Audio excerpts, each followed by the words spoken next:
চলে আসলাম আপনাদের সামনে একটা ভিডিও দেখার পর। এই ভিডিওটি দেখে আমার খুবই খারাপ লেগেছে, আপনাদেরও খারাপ লাগবে যদি আপনারা বাঙালি হন মন থেকে। আগে ঘটনাটা একটু ডিটেলসে বলি। ঘটনাটা ঘটেছে আমাদের পশ্চিমবঙ্গের কলকাতাতে মেট্রোর মধ্যে। দুজন মহিলা তর্কাতর্কি করছে, কোনো কারণে তাদের মধ্যে ঝামেলা সৃষ্টি হয়েছে। সেই দুজন মহিলার মধ্যে একজন মহিলা হিন্দি ভাষায় কথা বলছে, আর একজন মহিলা বাংলা ভাষায় কথা বলছে। যে হিন্দি ভাষায় কথা বলছে সে বারবার সেই বাঙালি অর্থাৎ পশ্চিমবঙ্গের অধিবাসী যে বাংলা ভাষায় কথা বলছে তাকে আক্রমণ করে বলছে, আপনি ইন্ডিয়াতে বাস করছেন, আপনি হিন্দি জানেন না, আপনি ইন্ডিয়াতে বাস করছেন, আপনি হিন্দি জানেন না, এইভাবে বারবার আক্রমণ করছে। আর বাঙালি মহিলাটা সে একটু আবেগী, বাঙালি মানে আবেগী, তাই সে আবেগের সঙ্গে সে হয়তো একটু তাকে আক্রমণ করে বলতে যাচ্ছে, কিন্তু ঠিকভাবে সে বলতে পারছে না, কিন্তু সে মন থেকে খুবই ব্যথিত হয়েছে, সেটা তার আচার আচরণে বোঝা যাচ্ছে। আগে মনোযোগ দিয়ে ভিডিওটি দেখুন। आप बांग्लादेश में नहीं हो, you are at India. আপনারা সবাই যাবেন। West Bengal is a part of India. You must be learning আপনারা বলুন, Hindi. আপনারা आपको बंगाली आता है, हिंदी नहीं आता इंडिया में रह के? আমি পশ্চিমবঙ্গে থাকি, নিজের মাটিতে থাকি, তোর মাটিতে থাকি না। উনি আমার অপমান করছেন, আমি আমার মাটিতে বসে আমাকে অন্য দেশে It's not yours. The metro is not yours. West Bengal is not yours. West Bengal আমার, মেট্রো আমার, আমার রাজ্যে আমার ট্যাক্সের টাকায় তৈরি, তোমার রাজ্যে নয়, তোমার ট্যাক্সের টাকায় নয়। নামবেন। So whatever. What's West Bengal? আপনি প্রথমেই বলেছেন এটা বাংলাদেশ নয়, ইত্যাদি ইত্যাদি। ছেড়ে দিলে দু চারজন আপনারা বের হয়ে যান না। আমার কাছে अरे भैया आप लोग आ जाइए, बाहर जाए। चलो ना, walk out and walk out. अरे बांग्ला बोलो ना प्लीज, चलो बाहर चलो ना। इंडिया में रहते हो ना, हिंदी नहीं आता? इंडियन हो ना, हिंदी नहीं आता? বাইরে গিয়ে সলিউশন করে আপনি আমার বাংলাদেশিও বলেছেন। अरे तो आप इंडिया में हो ना? আমি পশ্চিমবঙ্গের বাসিন্দা। अरे तो वेस्ट बंगाल कहाँ इंडिया में है? इंडिया का क्या लैंग्वेज है? हिंदी। পশ্চিমবঙ্গ ভারতবর্ষের সাথে যুক্ত, সংবিধানের নিয়ম অনুযায়ী ভাষাভিত্তিক রাজ্য। इंडिया में रह के हिंदी नहीं आता? না, আসে না।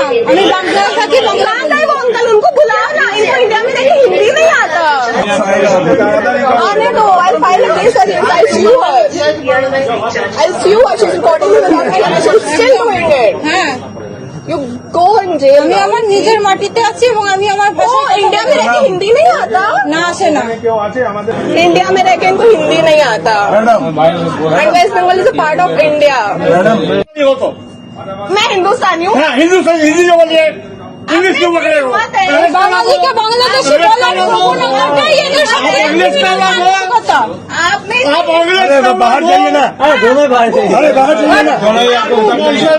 আপনারা হয়তো নিশ্চয়ই মনোযোগ দিয়ে ভিডিওটি দেখলেন এবং শুনলেন।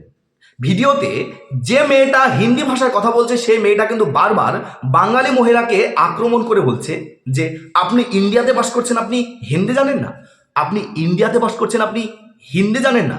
এই কথাটা কিন্তু বারবার সেই বাঙালি মহিলাকে বলছে। অর্থাৎ তার কথার মাধ্যমে বোঝা যাচ্ছে যে তিনি বলতে চাইছেন ইন্ডিয়াতে বাস করা মানে হিন্দি জানাটা বাধ্যতামূলক, অর্থাৎ হিন্দি জানতেই হবে।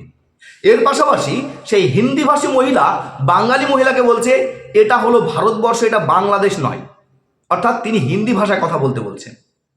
অন্যদিকে সেই বাঙালি মহিলা হয়তো সে মনের দিক থেকে কষ্ট বা দুঃখ পেয়েছে বা খারাপ লেগেছে, তাই সে ঠিকভাবে হয়তো উত্তর দিতে পারছে না। সে বারবার বলছে আমি পশ্চিমবঙ্গের অধিবাসী, আমি বাংলায় কথা বলবো। অপরদিকে সেই মহিলা বারবার তিনি কিন্তু হিন্দি নিয়েই কথা বলছেন, আর তিনি বলছেন যে ইন্ডিয়াতে আপনি বাস করছেন, হিন্দি জানেন না। সেই মহিলার উদ্দেশ্যে আমি কিছু বলতে চাই।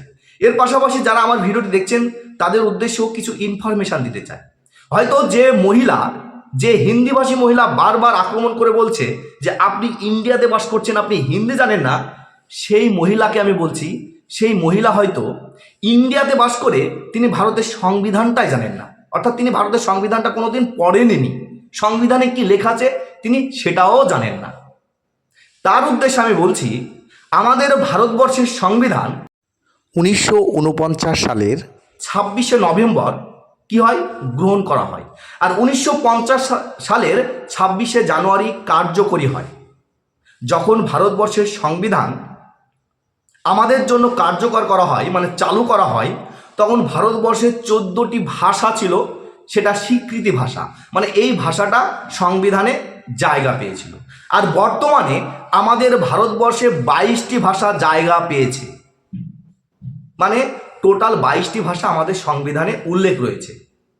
কিন্তু আমাদের সংবিধানে কোনো জায়গায় লেখা নেই যে আমাদের ভারতবর্ষের রাষ্ট্রীয় ভাষা হিন্দি বা আমাদের ভারতবর্ষের সরকারি ভাষা হিন্দি। কোনো জায়গায় লেখা নেই বা সংবিধান এটাকে স্বীকৃতি দেয়নি। আমাদের ভারতবর্ষের সংবিধানে এটা বলা আছে যে ভারতবর্ষের প্রত্যেকটি রাজ্য তাদের নিজ নিজ সুবিধার্থে তারা নিজস্ব ভাষা ব্যবহার করতে পারে। অর্থাৎ আমরা ভারতবাসী আমাদের সুবিধা অনুযায়ী আমরা যে কোনো ভাষায় কথা বলতে পারি। ভারতবর্ষের সংবিধান বলেনি ম্যাম যে আমাদেরকে হিন্দি জানতেই হবে, বা ভারতবর্ষের সংবিধানে কোথাও লেখা নেই যে হিন্দি আমাদের সরকারি ভাষা বা রাষ্ট্রীয় ভাষা। তাহলে আমাকে হিন্দিতে কথা বলতে হবে, এই জিনিসটা আপনি কোথা থেকে পেলেন? আপনি একটু ভালোভাবে ভারতীয় হয়েছেন, সংবিধানটা একটু তো জানবেন, দিয়ে তো কথা বলবেন।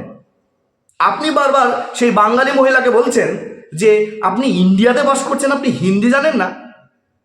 আপনাকে যদি সেই মহিলা একটু যদি বুদ্ধিমান হতো, আর সেই রকম বাঙালি মানে আমাদের পশ্চিমবঙ্গে রবীন্দ্রনাথ ঠাকুরের যে পশ্চিমবঙ্গ, আমাদের স্বামী বিবেকানন্দের পশ্চিমবঙ্গ, জগদীশ চন্দ্র বসুর পশ্চিমবঙ্গ, সেই পশ্চিমবঙ্গে যদি সচেতন নাগরিক বা পশ্চিমবঙ্গবাসী যদি সেখানে থাকতো, তাহলে আপনাকে শিখিয়ে দিত বা আপনাকে ভালোভাবে আঙ্গুল দিয়ে দেখিয়ে দিত যে আপনি ভারতীয় হয়ে আপনি ভারতের সংবিধানটা জানেন না, সেটা আঙ্গুল দিয়ে দেখিয়ে দিত।